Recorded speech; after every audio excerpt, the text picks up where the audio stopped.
Parang kiniliti ni Lizara de Tamarcas.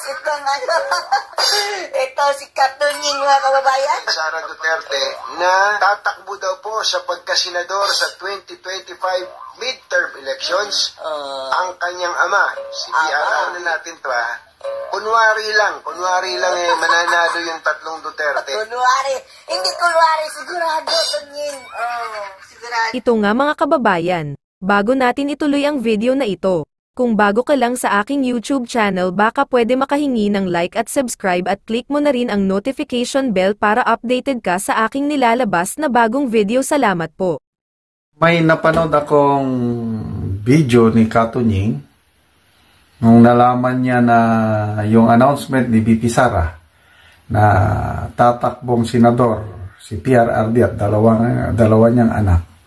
Nako, grabing pinagtawanan niya ito. At I don't know anong reaksyon niya. Ako medyo umalma ng kaunti. At ito, mayroong isang DDS vlogger, si Headlines by PBO, Pinoy Views and Opinions. Nako, grabing din niya pag-react. Okay, iparinig ko lang sa inyo yung grabing tawa ni Katunying at konting reaksyon ni Pinoy Views and Opinions. Then ako, magbigay din ako ng reaksyon. Pagtakbo ng tatlong Duterte, mga kababayan. Panoorin po natin, ha? Ano na nangyari?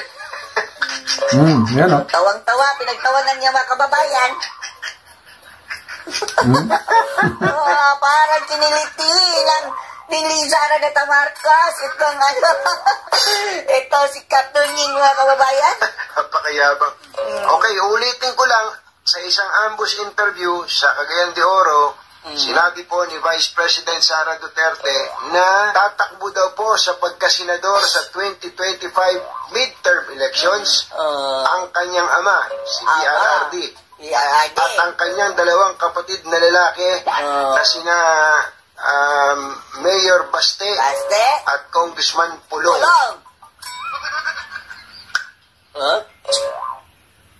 Kala mo kung sino si Katunying, ano? Pailing-iling pa siya. Kala mo kung sinong... mas mabuti nga yun, Katunying. Idadaan pa sa eleksyon.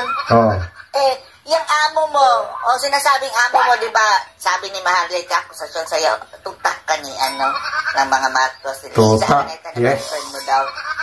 Hindi na idadaan sa eleksyon, mga kababayan. Gusto, kung ever na sa pwesto. Kaya nga raw, mag-charter change dahil ayaw na bumaba sa pwesto. Mabuti nga yung itong mga Duterte, mga kababayan, kung tatakbo man sila, idadaan po sa eleksyon. Hindi naman po bawal. Wala naman po bawal dyan. Sana, gumawa kayo ng batas na magbabawal dyan bago kayo magreklamo. Anyway, desisyon po yan ng taong bayan kung iboboto sila o hindi. Matindi.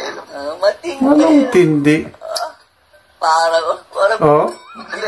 Paglaruan muna natin to, Kunwari lang mananalo yung tatlong Duterte. Hindi kunwari, sigurado, Tunying.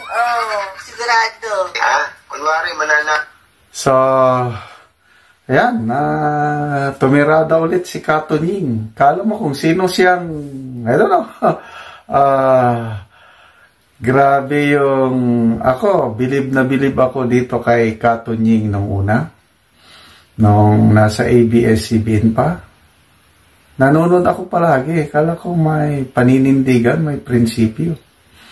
Kaya lang, unang pagkaano ko sa kanya nung siniraan niya ng gusto si Atty. Vic Rodriguez. Alala niyo nun? Kung ano-anong paratang na ibinato kay Atty. Vic. Yung pala, walang katotohanan yun. Well-funded na demolition job kay Atty. Vic. Ngayon, napag-alaman natin na yung amo ni Katunying ang nagpatanggal kay Atty. Vic. Yan, kaya inunahan ni Atty. Vic nag-resign. Kasi ang mga appointments hindi kakalusot kay Atty. Vic. Siya na yan, Michael Ma. hindi pa na inaugurasyonan ang presidente, June 30 yung inaugurasyon, ano? At sa second week of June, nandyan na yung papeles ni Michael Ma, gagawing special envoy to China. Sabi niya, Atty. Vic, na, hindi ko yan pinalusot, hindi pwede yan. Sino pa? Yung si Milyonaryo Robles, ganun din. So, ang daming gustong ipa-appoint. Yung mga pinagkautangan nila sa eleksyon, yung pera, ay hindi, pinapalusot ni Atty. Vic. Kaya mayroon akong nabasang mga comments na nagkasagutan daw si Atty. Vic at saka si First Lady, yung amo ni Tunying, na hindi man kayo ang aking boss, si BBM ang aking boss, something like that. Kaya yun, nagalit ang First Lady, kaya gumawa ng kung ano-anong ginawa para siraan si Atty. Vic, kaya umalis na lang si Atty. Vic. Oh, yun ba ang klaro na kaibigan ni Katunying? Tapos, pag ganun-ganun pa niya, tama si Pinoy Views and Opinion. Wala pa namang enabling law. Nakalagay po sa konstitusyon na bawal yung ganun mag-anak. Kaya lang, ang mga mambabatas ayaw nilang magpasa ng enabling law para maisakatuparan yung sinasabi sa konstitusyon. So, anong masama doon? Cayetano, magkapatid. Estrada, magkapatid. Villar, mag-ina, nandyan. Tulpo, later on, itong 2025, ang taas ng rating yung dalawa pang Tulpo, Ben Tulpo at saka si Erwin Tulpo. Baka tatlong magkakapatid. Nandiyan. Bakit nyo pag-initan si PRRD at dalawa niyang anak? Pabayaan nyo lang. Pailing-iling pa kayo. Sakali daw manalo. Ay, nako. Parang natakot na sila kasi sigurado si Tatay Digong, sigurado si Baste, sigurado itong si Pulong. Mananalo ang mayan. Kaya, ayan, nagsimulan silang mag-react para siraan itong tatlong Duterte na ito. But, kasabihan nga is, you cannot put a good man down. Yung bumoto kay BP Inday Sara na 32 million, I tell you, halos lahat yan, mapupunta ang boto nila dito sa tatlong magkakapatid. Ang hindi lang boboto sa tatlong magkakapatid, yung mga nagbulag-bulagan, yung mga loyalist kunuhay. But, tingnan nyo, nagawa ni PRRD noong panahon niya sa kampanya sa droga.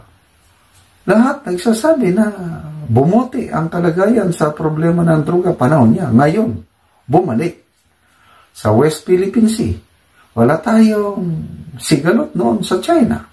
Ngayon, malapit na tayong makipaggera sa China dahil sa tapang-tapangan ng administrasyon ito na grabing pagkadikit na sa Amerika. Ano pa? Build. Yun, kinokopya lang ng administrasyon ito yung build. So, kung ano ang itinanim, yan din ang iyong aanihin. Kaya ang mga Duterte, nagtatanim ng kabutihang loob, may malasakit sa kapwa. Kaya huwag kayong magtataka. Tatlong Duterte nasa Senado. Kaya natataranta na ang administrasyon ngayon kasi lalong dadaming sakit sa ulo nila pag nasa Senado ang tatlong mag-aama. Nako, lalong mapupurnada si Speaker Martin Romualdez, yung mga gustong-gusto niyang mga batas na isa batas. Ngayon nga, nahirapan na nga sila eh. How much more kung nandyan yung tatlong Duterte? So, humanda sila. At good luck, mga minamahal naming mga Dutertes, kailangan kayo ng taong bayan go para ipaglaban natin ang bayang ito na inaalipusta o imbes na bayan babangon muli, lalong binabaon dahil sa inuuna ang sarili bago ang taong bayan.